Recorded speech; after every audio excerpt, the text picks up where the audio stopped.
দুষ্টু, দুষ্টু, উঠে পড়ো দুষ্টু, ভোর হয়ে গেছে, উঠে পড়ো।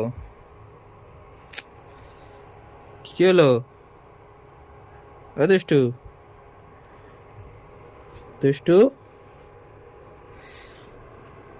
আমি চলে যাচ্ছি দুষ্টু, তুমি শুয়ে থাকো। হ্যাঁ,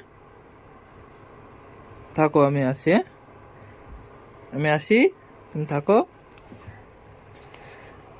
ওরে বাবা, হাই উঠছে।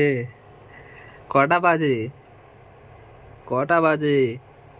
হ্যাঁ, 9:30 বাজে। কখন উঠা হবে? এখনো শুয়ে শুয়ে কি করছো? তাহলে তুমি শুয়ে থাকো, আমি কাজ থেকে আসি। হ্যাঁ, শুয়ে থাকো, শুয়ে থাকো। হ্যাঁ, মাম্মা চলে আসবে, আমি কাজে বেরিয়েছি, তুমি ঘুমিয়ে পড়ো। হ্যাঁ, থাকো, আমি আসছি। টাটা, টাটা, টাটা করে দাও, আসি আমি। কি হলো? আমি আসি, শুয়ে পড়ো। শুয়ে থাকো, শুয়ে থাকো, শুয়ে থাকো। যা, কি হলো? হ্যাঁ, আসো, আসো, আসো, আসো, আসো, পাপা, আসো গো। হুম, হুম।